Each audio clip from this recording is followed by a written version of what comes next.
How's it going, everyone, and welcome to another video. Today we're going to be going over 8 tips and tricks you might not know about in New World that'll hopefully help you out along your journey. But first, please consider giving the video a like and subscribing to the channel. It helps out massively. Now, let's get into it. The island of Aeternum is a massive place, with tons of features in it that you may not have heard of, or you might just be confused on. So, the purpose of today's video is to hopefully have you leaving here with a couple of things you've learned that will come in handy throughout your time on Aeternum. Now, I know some of you may be veterans of the game. You may already know about all of these things, but hopefully, even you veterans could pick up a thing or two from this video. And with that, let's jump right into the first tip. Tip number 1. Take advantage of the road speed boost bonus. Whenever you're out exploring on the island of Aeternum, always keep in mind that if you're on a road or a path, you will get a speed boost. As you can see on screen, while I'm running on the road, I run 15% faster as long as I stay on said road. If I leave the road, do a dodge roll, or use a weapon ability, the boost goes away after a short period. So keep that in mind, as in some situations, it may just be better to run with your speed boost and save your dodges and abilities for when you're off-road. The same goes for when you're mounted. You will go faster on paths, even if you do not see the speed boost icon. Keep in mind though, with mounts, that certain mount straps and shoes you can get for your mounts will increase your sprint speed or amount of sprint, depending on if you're on the road or not. So try to find the optimal attachments for your mount based on where you find yourself riding the most often. Tip number 2. Get your mounts as soon as possible and max out your mount speed. Following the theme of speedy travel, get your mounts as soon as possible, as it will increase your travel speed by a ton, saving you hours of travel time across your adventures. From level 20, if you have the Rise of the Angry Earth expansion, you can get your mount by completing the quest My Kingdom for a Horse. You'll see the quest start location on the map in Northern Everfall with a golden horseshoe icon. I have a video going over this in more detail that'll be linked in the video description, but essentially, run through this quest, you'll be given a free horse. Then, you want to do all the mount races you're given to increase your riding skill level to the maximum. This will allow your mount to reach higher top speeds. If you really dislike racing, you can also level your horse by feeding it daily mount vittles, which is gone over more in the video guide I have linked below. Even if you don't mind running around on foot, you still should get your mount sooner rather than later, as some PvP game modes like Outpost Rush allow you to mount up in them, which will significantly help you be more successful in those modes. Plus, if you ever get into open world PvP, your mount can be the difference between life and death in a lot of situations. Tip number 3. Take advantage of inns and your houses to increase travel speeds. One final one on the theme of speedy travel, and that's to get some houses and make use of your inn recall. If you often find yourself questing in a particular zone, make sure to sign in at that inn for that free fast travel back to town every 15 minutes. It'll save you some time in the long run. Inns will be marked on the map in every major settlement. To take it one step further, if you find yourself needing to recall to a town more often than every 15 minutes, having houses is a way around that. You can recall to any of your houses from anywhere in the world fast and easily, and what's great about this fast travel is you can reset its cooldown timer by spending a bit of Azoth, which you'll be getting more than you know what to do with at endgame. Even if you don't have the coins to invest in 3 top tier houses, you should at least pick up one house, as that's enough for this to work, and your first house is always heavily discounted, so go grab one in your favorite zone, and it'll save you so much hassle in the long run. Tip number 4. Make sure to frequently use your trade skill items for bonus XP. This is something that's been added into the game not too long ago, so not everyone knows about it, but you get items while out leveling your trade skills that you can turn in for bonus XP. Each skill has their own kind, as seen on screen, but the first tier is the strange tier, then the abnormal tier, then the unusual tier, and finally the bizarre tier. You can turn these in at crafting stations that correspond to the skill, which will in turn get you a massive amount of extra XP. You can even purchase multiple tiers of these each day from the faction vendors, so if there's any skills you particularly dislike, you can use this method to max out said skill, without actually doing it. That's how I maxed out my fishing skill. Even if you've maxed your skills, these are still worth turning in to level your aptitude levels, getting you reward caches that can net you a nice profit. Tip number 5. Set up hotkeys for your gear sets. This is something you won't have to worry about until later on in your journey, but having the ability to quickly swap between your gear sets becomes a massive benefit for your character. For me, I have a gear setup for all of my trade skill gear that will maximize my returns from every node I harvest. So for example, when I see a juicy gold ore vein out in the wilds, I quickly hit a button to put on my miner gear, gather said node, and then with another click of a button, I'm back into my main combat gear. This will not only maximize your profits in the long run, but having your gear sets optimized so that when you swap, you hit the attribute threshold, you have a chance of one-hitting nodes, which will also save you a ton of time as well. I then also have a full luck set that I swap into whenever I'm about to loot an elite chest, just for that little bit extra higher chance of getting some juicy loot. Now, I don't do this, but if you wanted to take it a step further, you can also have, say, a really tanky high mobility set, and if you're out gathering in the Cutlass Keys PvP zone, and someone's coming at you, You can quickly swap into it before they attack you, making you a lot harder to kill and making your escape a lot easier. The same goes for if you're trying to be the best at PvPing. Say you're out there in the open world flagged up, and you see another player coming at you. If you had your build in multiple sets, but you change your armor in each set to have a heavy defense against a certain damage type, you can make a quick call that might significantly turn the tides of the battle in your favor. Like if you saw the person coming at you wielding a fire staff, if you could change into your armor that has a ton of fire resistance on it, it'll make the battle significantly easier.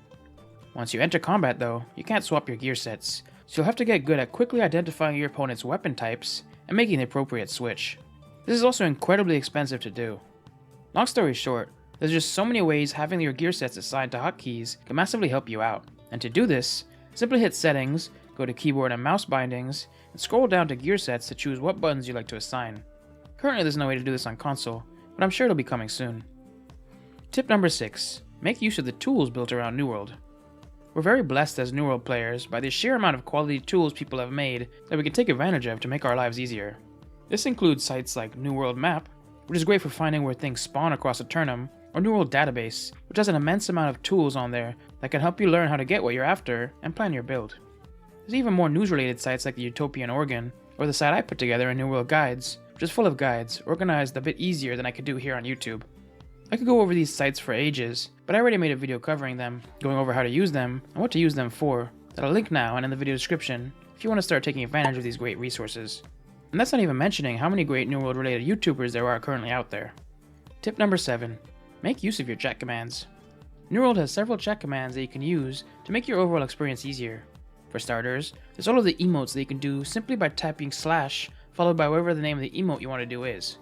You can find the name of the emote in the emote tab. So let's say you want to do the flex emote. Simply type slash flex and your character will perform the emote. Or you can use them to jump around chat channels if you're having multiple conversations. Simply type slash, then the first letter of the channel you're going to, followed by a space, and you'll be switched over and ready to send a message in that channel. So for example, for party chat, /p, for area, /a, for global, /g, and so on and so forth.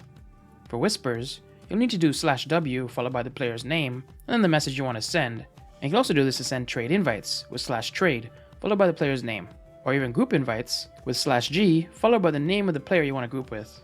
Another really useful one is /stuck or unstuck, which will teleport you a few meters away from where you are. This is very helpful for when you find yourself in those sticky situations that you can't get out of. Plus, a really neat way this command can also benefit you in another way is say you're walking along a cliff edge and you accidentally fall off it. If you immediately stop moving, then use this command, you'll find yourself back up on the top of the cliff without having to reclimb back up there. And a final fun one is the /played chat command, which will show you how many hours you put into your character, and boy do I have a lot on my main. Another quick tip that's not quite a chat command, but it's really helpful when using the chat box, is to use the up and down keys after you hit enter to find your old messages. So if you need to say the same thing in a few channels, you don't need to type the sentence over and over again. This is also nice if you want to have some emotes lined up, so you can have it already typed out previously and just hit enter, up, and enter again, and the emote will play quickly. And finally, tip number 8, subscribe to the channel. Only joking. The final tip is to simply maximize your fun. This is a pretty broad one, but basically, just make sure you're having fun out there. There's tons to do in the game, and you aren't really forced to do anything you don't want to do. So if you find yourself doing something you don't like, stop, and go do something else that you do like. Or, spread out the less enjoyable activities and do them in short bursts, so you don't get burnt out on the game. And following that theme, let me just shoot off a couple of quick, fun things that I like to do in-game, or I've seen done in-game, that maybe not everyone knows about. Firstly, keep in mind you cannot die from fall damage in New World, so if you find yourself up on some massive cliff, and you need to get to the bottom of it, just yeet yourself off of it. You won't die, and it's a lot of fun. Next, you'll see gongs around the world, and a lot of them can be interacted with. Hitting them is a really satisfying feeling, so I always make sure to bang the gong whenever I take a trip down to the Ebonscale Reach capital. Or, if you want to take your musical expertise to another level, you can join a band with other players, going around town spreading musical cheer to all of those around you. You can even get tipped for doing this, earning you some gold in the process. I've even seen some people sit in town centers, turn on their microphone, and DJ for their fellow players. I always find this to be a fun experience to be a part of, even if I've never actually done it myself. It creates a really cool vibe in the town, with other people usually commenting on the performance, shouting out requests, and characters emoting all kinds of crazy dances around the DJ. If you're someone who doesn't enjoy this, you can always mute the DJ, or turn off voice chat if you don't want to participate. Or, You can roleplay as other things. I've seen a man roleplay as a baker in Everfall before. He seemed to be having a blast with it, and everyone else just joined in on the fun, and he even managed to make some good money selling what he cooked for way more than it was actually worth. I've even participated a little bit in roleplaying on Aeternum for my series To Transmog, in which I've made characters to mimic the looks and sounds of popular figures like Hulk Hogan and Santa Claus. That series will be linked at the end of this video if you'd like to check that out, but I had a blast doing it. It's always fun getting out of your comfort zone and trying something new. And finally, pet all of the animals. There's tons of tamed animals within towns or player houses that can be pet, from rabbits to wolves to pigs to bears. Whenever you see one, give it a pet, as petting animals is scientifically proven to significantly benefit both physical and mental health. It can reduce stress and anxiety by lowering cortisol levels and blood pressure, while also promoting feelings of relaxation and comfort. So get your little free boost of joy added into your day. Just make sure you don't try to pet the wrong animal.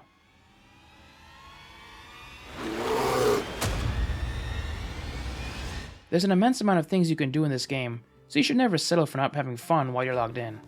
But that brings an end to this video. I hope a couple of you learned a thing or two from it, and if you did, dropping a like on the video and subscribing to the channel does help out massively. But until next time, have a good one. Thanks for watching another video. If you'd like to learn more about some really helpful tools people have created for New World, click on the video to the left. Or, if you'd like to see me roleplay as some famous people from pop culture in my How to Transmog series, click on the playlist to the right.